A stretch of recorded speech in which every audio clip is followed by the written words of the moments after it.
Hello, I'm Nolan Dalla, and tonight we're here to talk about poker and politics, two of my favorite things.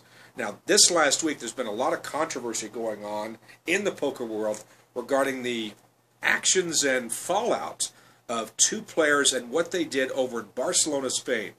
At the European Poker Tour, which is owned and operated by PokerStars.com, these players showed up at the final table.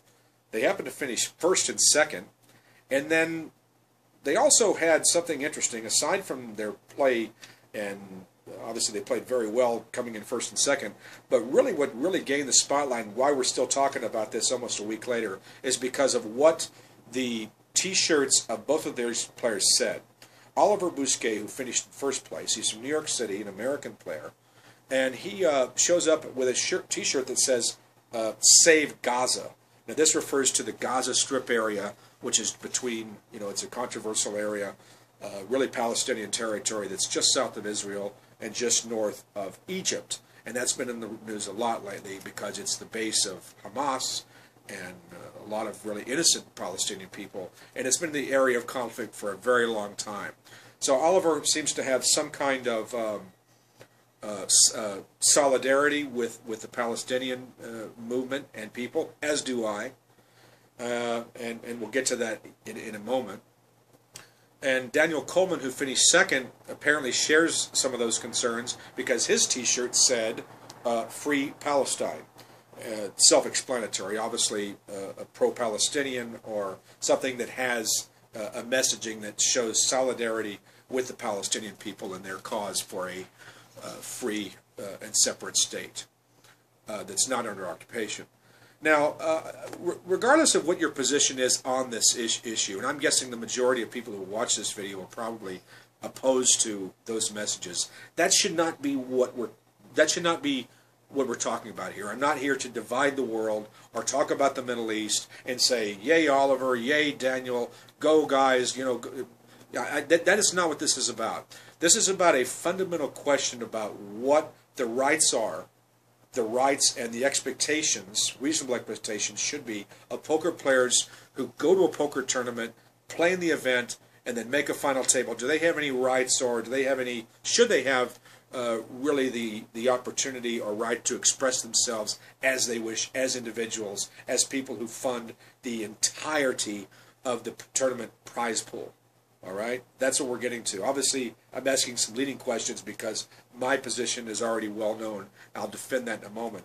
Let me get to my counterpart on the other side of this argument, who is really responsible for bringing this issue to the forefront of public consciousness, where it's being talked about all over the world. A lot of people in different countries on both sides of the issue taking sides. Interestingly enough, they're not lining up like all the pro-Israel side is on this side, all the pro-Palestinian people are on this side. That's not the way it's coming down.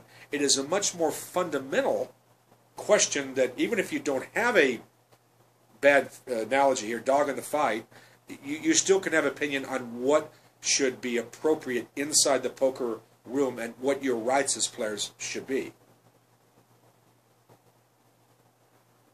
By the way, a quick commercial here. That is this wine. My light goes out from time to time. This wine is from the Klein Vineyard in California. One of my favorite wines. This is a brand new wine that just came out. I have had, I don't know how many cases of this Klein wine I've had, C-L-I-N-E. My wife and I have been drinking this wine for 15 years. I'm not kidding you. I'll bet we've had 75 or 80 cases over the course of 15 years. I'm talking however many cases that is a year. We have a lot of Klein. It's one of our favorite wines, very modestly priced. This is not a commercial for Klein. But anyway, this is the Ancient Vines Zinfandel with a 15.0 alcohol. So I'm going to enjoy this Klein as we talk about poker and politics, all right? Cheers. Anyway, so Robbie Stradinsky of Card Player Life, that's not going to work. I've got to have that name. Start again.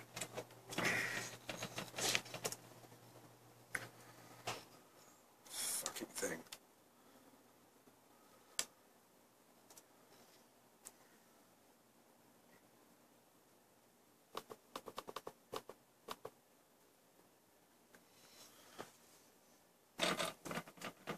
Three, two, and one.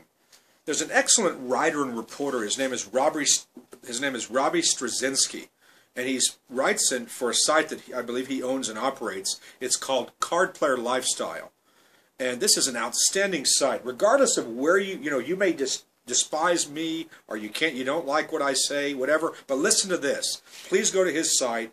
It's cardplayerlifestyle.com. cardplayerlifestyle.com. It's not affiliated, by the way, with Card Player Magazine. It's something different.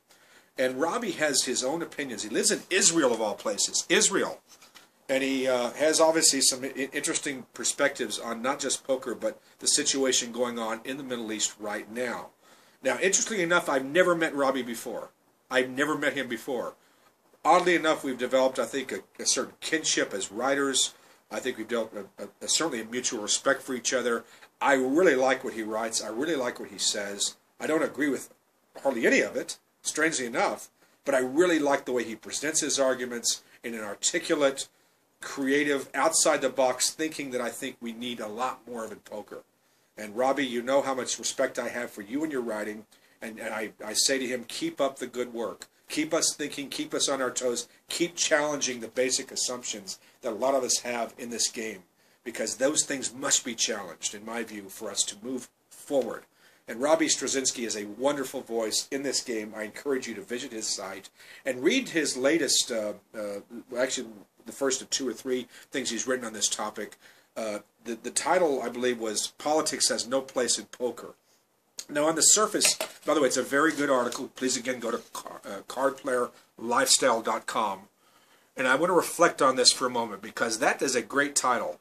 Politics Has No Place in Poker. You know, on the surface, when I read this title, I kind of agree with it. I think most of us would agree. Politics has no place in poker. Who wants to sit there when you're playing your hand and somebody's squawking about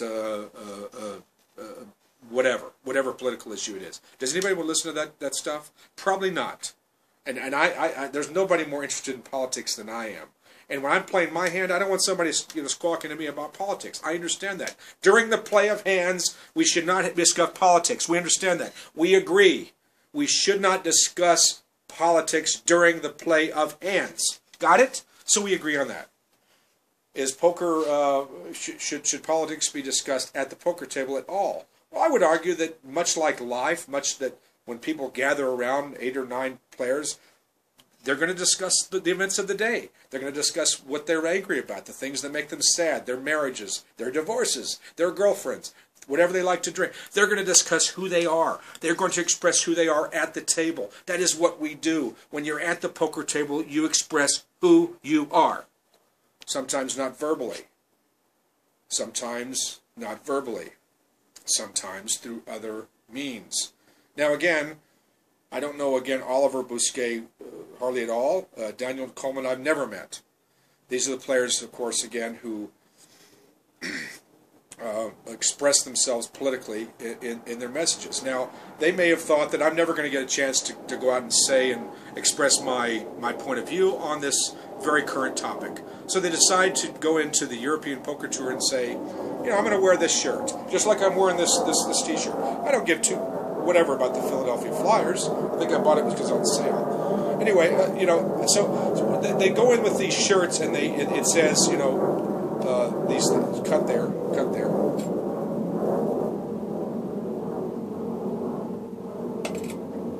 So let me get back to Robbie and some of the reaction that people had against his editorial.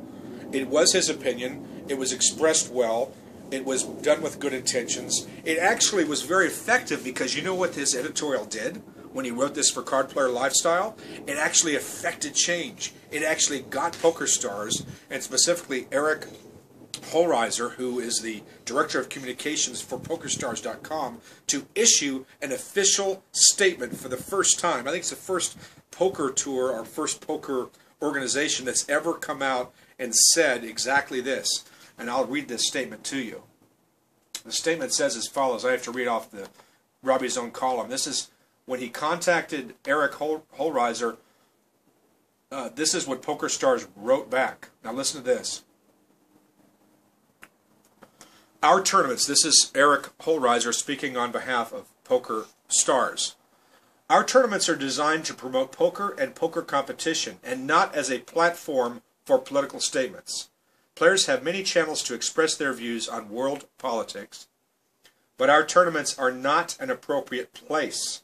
We will refuse entry. Here's the point. I want you to underline every word here. We will refuse entry to any player displaying political statements of any kind. Now I got to get my light back on. I'm going to come back and fume in a minute. So let me get this right. Instead of taking this controversy on a case-by-case basis, as it should have been handled that way, in other words, not all crimes, not all controversies are the same. Everything needs to be examined in and of its own. For PokerStars to come out and say, you know what, if you have any political messaging, if you have any kind of political expression at all on your item of clothing or whatever it is, a patch or this or that, you're not going to be allowed to play in our events. Seriously? PokerStars, is that really going to be your position going forward? Is that what you want? Do you want disengagement completely from politics? Is that what PokerStars wants? They want basically muted, apolitical, unconnected, uncaring poker players who are essentially playing in the tournaments, yeah, but basically turn their brains off at the table or when they're walking around a tournament area. I would suggest to you, ladies and gentlemen, that poker and politics are intertwined just by the nature of what's going on in the world today, specifically the United States, where politics is the reason that PokerStars can't even operate here. Because of essentially the apathy of poker players, thousands if not millions in this country, who are not politically engaged. That's why right now you can't play poker in something like 47 of 50 states. And now PokerStars is saying to poker players, we don't want to hear about politics. Any politics. Again, we will refuse entry to any player displaying political statements of any kind. So let me ask you something, PokerStars. Let me ask you a serious question. Right after the UIEGA was passed, I went out and I made this t-shirt. This is the t-shirt that I made.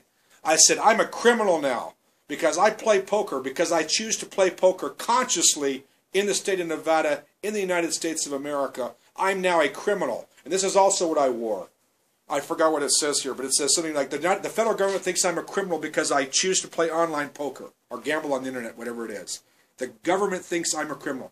Now, if I was to wear this in a PokerStars event, you would throw me out. Is that what you're telling me? You would throw me out. You would throw me out on the street and say, you're not allowed to play here. Because I'm expressing something that is of solidarity with my own fellow poker players, with you as owners and organizations, with you as industry leaders. I'm expressing a solidarity. That is a political message. That is a call to arms. That is like, get up off your ass and fight. And you're saying, forget it. That's what you're saying. You're saying no political statements of any kind. Is that really what you want, PokerStars? Seriously? I'm very, very disappointed. One of the reasons that PokerStars is not operating in this country is because they were politically disengaged, because they didn't run ads, because they had all this money. And there's nobody who has more respect for the Scheinberg family who owned and operated this company for many years. But they sat on the sidelines and they let these lawyers and lobbyists or whatever they did nothing for years. If they would have run a public relations campaign and got players politically involved, I guarantee you we wouldn't be in the situation that we are now, or the situation you are in right now, still fighting to get back in the United States of America. How crazy is that?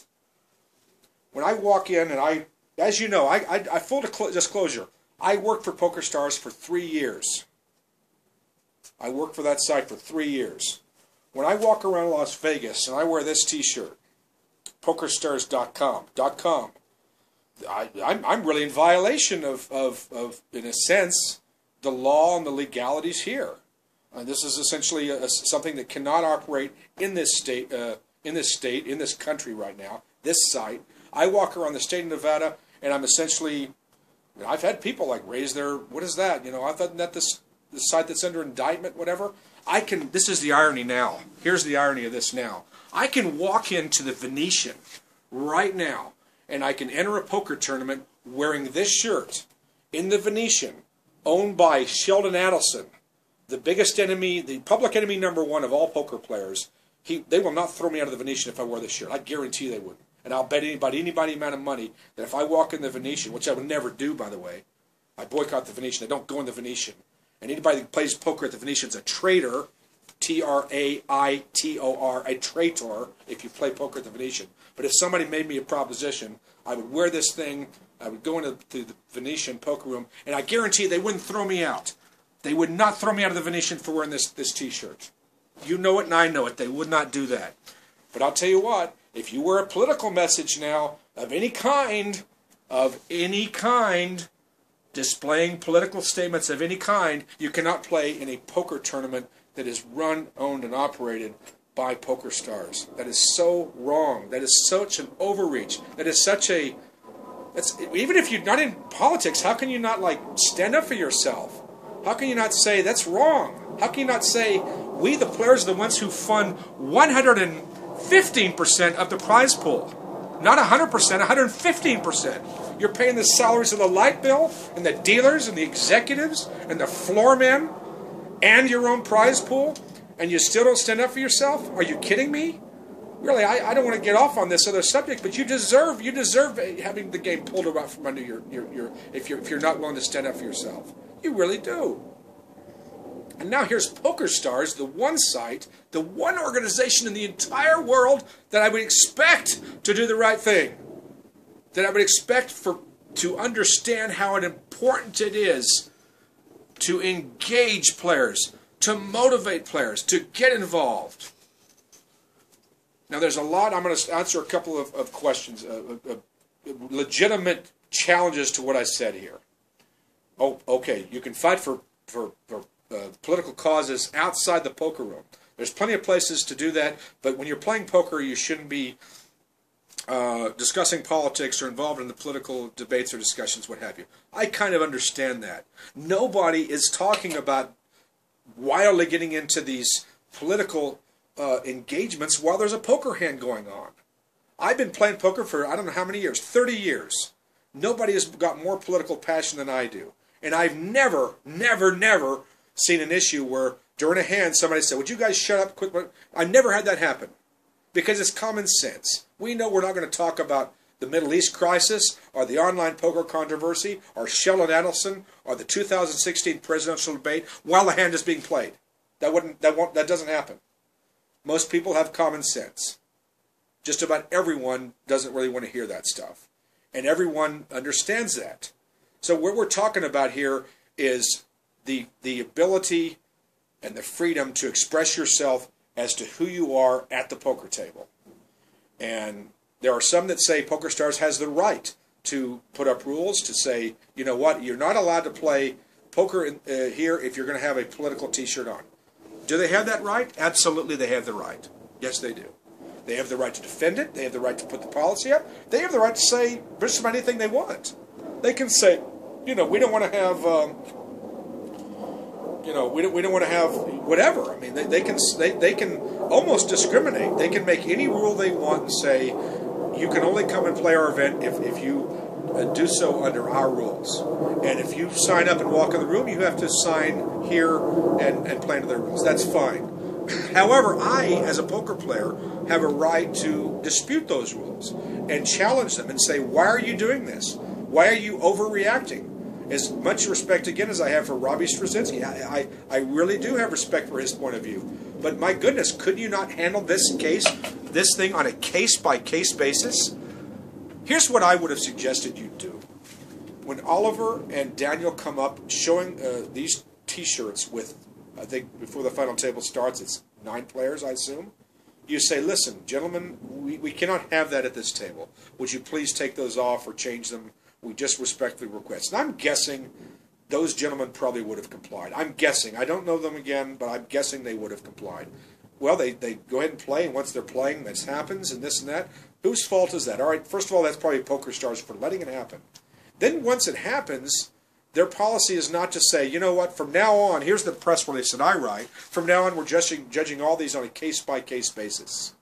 We're judging all these on a case-by-case basis. That's what it should have said. Instead of all political statements are now forbidden.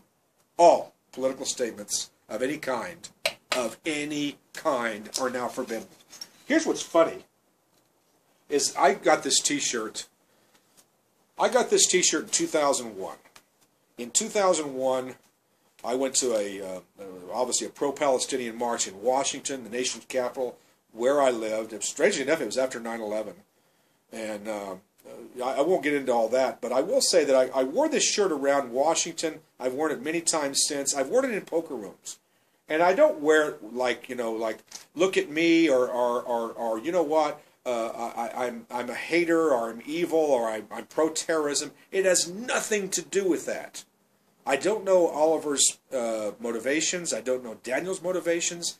But for me, the motivation was this. It was simply to say, stop. Stop with this entirely wrong, in my view, wrong-sided view of the Middle East and this conflict. Let's try something else. Let's have some balance in the Middle East debate. And, do I agree with everything the Palestinians do, or particularly Hamas? Of course not. Are you kidding me? Seriously? Come on. But it's a way to balance out the equation and balance the dialogue out in a manner that should be happening now, and it's not. And so it was my way, and I have a lot of Palestinian friends. When I went to college, some of my best friends are Palestinians. I have my reasons for aligning with this side, which are really irrelevant here. But I'm guessing again that Oliver and Daniel came to this their own conclusions. And again, do they have the right to express themselves as players, just as though they'd wear a hoodie or they'd wear a, let's say they wore this shirt. Let's suppose that Oliver, being from New York, excuse me for a second. Let's say Oliver is from New York and he decided to wear this shirt. Well, you know what? This is a shirt that would offend a hell of a lot of people. Walk into a bar in Boston and see what kind of reaction you get from this shirt. Tell me if this doesn't incite violence if you walk into some areas of the country. Think about that. Oh, but we shouldn't talk about politics. We can't have a political discussion because there might be violence, because people might fight. Have you ever, I challenge you, have you ever heard or ever seen a fight because of political differences in poker, at the poker table? Ever. Silence. Crickets. No. Never. I've never seen that. But you know what? I've seen a lot of fights, arguments over sports teams. Yes, I have. I've seen a lot of fights over that. I've seen a lot of disputes over the Oakland Raiders and the Kansas City Chiefs and the Dallas Cowboys and the Washington Redskins, or Ohio State and Michigan. Come on. Seriously. You tell me honestly, where have you seen more fights, and I'm talking about heated arguments, at the poker table? Sports or politics? Are we now to ban all sporting team shirts? Are we allowed? Are we going to do that now? By the way, just to show I'm not a New York Yankee fan. I'm a Mickey Mantle fan. Okay. Anyway, how about this? How about this T-shirt? Another one in my collection. What if you were to wear this T-shirt in Harlem? In around 1987. What do you think would have been the reaction? Do you think I would have got out of those streets alive? Do you? Seriously? But this is, by the way, the new symbol of South Africa. It's not the apartheid thing. Again, what if they were wearing T-shirts, Daniel Coleman and Oliver Bousquet, what if they were wearing T-shirts in 1987 that said, "End apartheid"? Is that wrong? I admire people who use the whatever notoriety they have to go beyond themselves and their own limited self-interest. How refreshing that is. How refreshing it is that somebody is not just thinking about themselves all the time, that they think about other people. 1968 Olympics, you saw the Black Power salute. Was that appropriate? Probably not. But you know what? Now it stands the test of time as an act of courage. The 1972 Academy Awards, and Marlon Brando, instead of accepting the Academy Award Best Actor Oscar for The Godfather, what does Marlon Brando do? He refuses it. He sends an Indian, a Native American, out to collect this Oscar for him and says, I'm not going to accept this because of the American treatment of Indians the last 150 years. That took courage. Kanye West, when he basically called out George Bush in, it was a telethon that was about 10 years ago or so. And Kanye West, whether you like him or not, it doesn't matter. I like people that stand up for what they believe in. I think that's important. We need a lot more of that.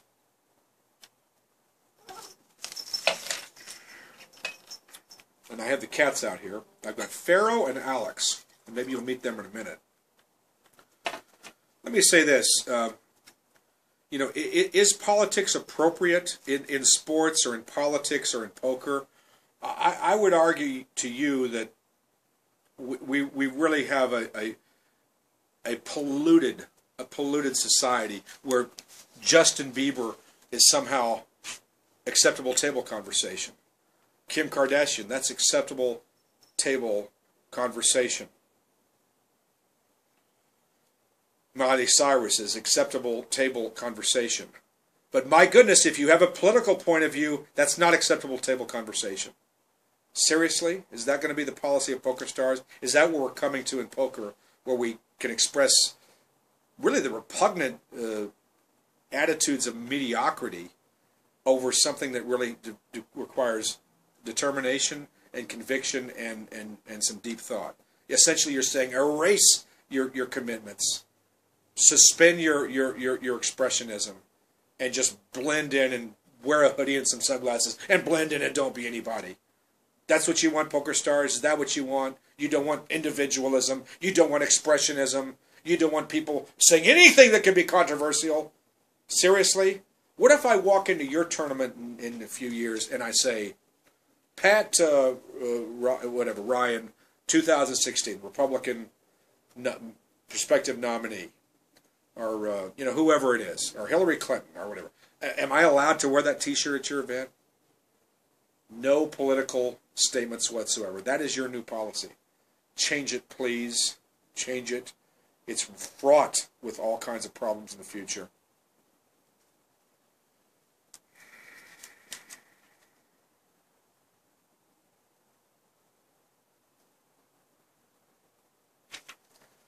Anyway, this is a slippery slope that PokerStars has jumped into, and I'm just sorry for them. I really believe that, you know, once you've painted yourself into this corner, we'll stop there for a second.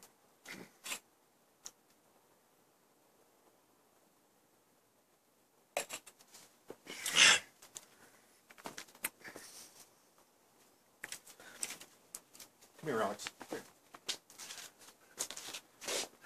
All right, so here's Alex. This is Alex, and Alex, I think you agree with me that politics does have a place in poker.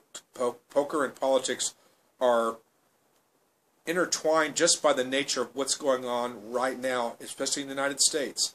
We need more politics. We need more political debate, discussion, sometimes at the poker table. I'd like to hear more people in the game of poker talk about Shetland Adelson and what's going on, and really, all right, Alex, you can go down. Go on. I'd like to see a lot more of that. I think we need a lot more politics in poker. We need a lot more politics in life. Again, oh, don't ever discuss politics. Don't ever discuss religion. That really, do you think by ignoring problems, do you think by not discussing and debating that they go away? If anything, that essentially reduces them to some kind of a pen. No, politics should be discussed sometimes in all settings. Start again. Does PokerStars are those who are on the side of censoring personal expression?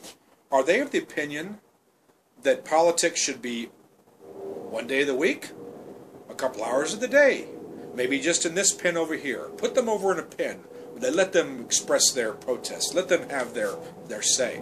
But when we're out in public, when we're at poker tournaments, or we're in casinos, or we're doing this or that, where we're doing essentially the places that poker players go all the time, poker players go to casinos, poker rooms, tournaments. That's where we hang out. That's our office. That's sometimes where we live, and now you're telling us that, no, you can go over here maybe on a Tuesday afternoon and you can do your political thing there, in that area. No, politics is everywhere. It should be everywhere. It should be part of your daily life, your existence, your consciousness. It should be part of your 24/7 existence. I'm not talking about spewing political stuff 24/7. I'm not talking about that. I'm just saying that everyone should have the right, whether it's an ice cream parlor, or whether it's a airport, or whether it's a poker tournament, to lean over and say, you know what, the president sucks. Yeah, I agree. You're right. He's not doing a very good job, is he? Whatever you got to say. You got a right to say it at a poker table, in an airport, or in a lunch counter. Yes, you do. And sometimes people don't choose to say that verbally. They choose to say it. They choose to say it through a T-shirt or whatever it is. They choose to say it in a manner that maybe they're more comfortable. Maybe a Daniel Coleman's a little more shy than most people. He doesn't want to, sit there and talk about the Middle East. But he has a way to his way to express his political viewpoint, and he's entitled to do that. Is that really wrong? And by the way, again, if Daniel Coleman, and he wrote, I love Israel, it's the same argument. It does not matter. It could be Hillary Clinton 2016. It could be anything that's of reasonable taste. And by that, we don't mean offensive language or things that are truly grotesquely racist or offensive. We're not talking about that. No one is for those things. Although I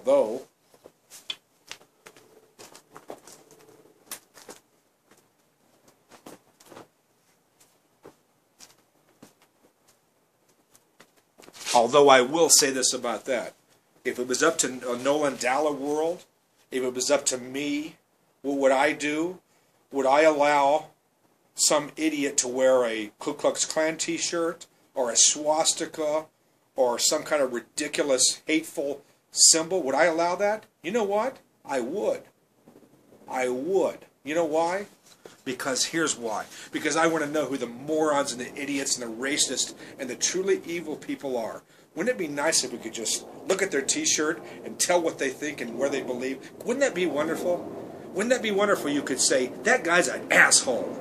That would be so nice, wouldn't it? Instead of having to fluff through maybe some confusing statements or maybe some loaded messages or between the lines philosophy.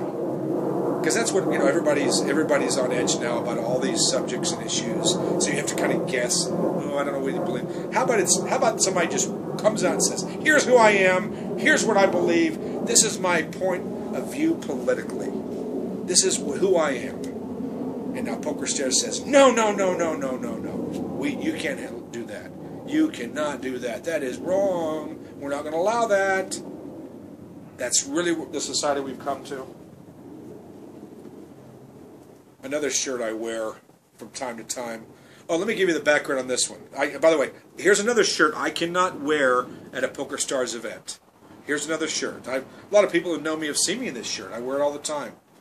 And when President Obama was accused of being a socialist, a bad socialist, that evil system that has produced 9 out of 10 of the world's highest standards of living, socialism, democratic socialism, produced 9 out of 10 of the world's highest standards of living. Sweden and Denmark and this and that, the nations. Socialism. So whenever I heard these charges, socialism is evil. President Obama, we can't have his socialist president. I said, you know what? I'm going to stand there and I'm going to defend socialism. I'm going to defend it. I'm going to say, viva socialism. Bring it on. Bring it on. Let's have more socialism. Let's have more universal Medicare. Let's have more worker rights. Let's have more of this. Let's have more of that. Let's have less foreign entanglement. Let's have more of this. Let's have more socialism. Well, again, I guess, put some masking tape over my whatever, my mouth, my T-shirt, whatever. I'm not allowed to express myself. We can't have any politics in PokerStars events. I'll leave you with this. Some people have said, Nolan Dalla, you work for the World Series of Poker. You work for an organization that, by its very nature, has censored, I guess, the rights of some poker players. And by that I mean allowing certain logos. PokerStars.com, for example, could not even be shown on World Series of Poker televised events for a long time. I will say this, that in 2004, myself and Matt Savage were the two people who came up with a compromise. We're the ones who came up with a compromise. And that was to allow a 3.5-inch logo of any site as long as it wasn't .com. And long story short, that was the policy that's been the industry standard ever since. And Matt Savage and I, about 10 years ago, came up with that policy in a meeting with ESPN. Now, say, no, Nolan, you're not for censorship. You won't allow the size. You don't allow certain things like .coms. You know, well, life is full of compromises. Do I agree with every single rule and every single thing the TDA does or the World Series does that I've been a part of for many years? Do I agree with every single thing? No. But I have a place at the table. I argue my position. I'm not for censorship of any kind. If someone wants to put whatever message they want, they should have that right, is my view. Is that the World Series policy? No, it's not. I argue my point of view. I have a voice at the table, but some other people, they feel otherwise. And that's their right. They're entitled to their own rights. I don't win every battle. I don't win every fight.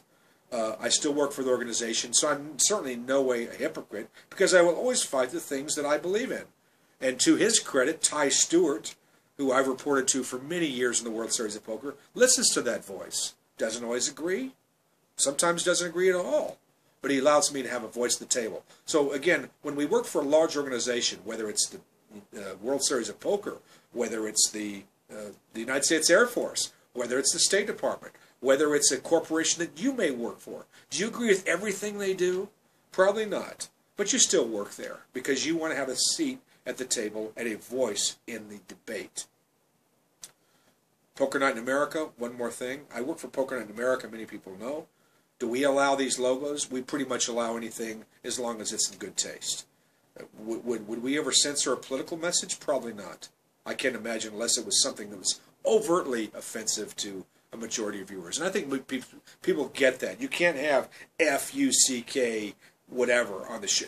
That's just beyond good taste. Again, in Nolan Dalla's world, I have no problem with. I don't think anything should be censored. I really don't. There's no message. If somebody's willing to stand there with a message, let them go. Let them say what they want. Because essentially, now we are able to identify who that person is. But again, in the real world, that sense of idealism does not always work. I thank you for listening to me this evening. I know it's been a long, winded. Start again. I thank you for listening to me. This has been a long-winded defense of my position. And again, I point you to Robbie Straczynski's excellent editorial. And I do believe that we must allow politics. We must allow individuality. We must allow who we are to always, always, always be borne out at the poker table. We don't need less individuality and expression. We need more of it. I'm Nolan Dalla. Thank you very much and good night.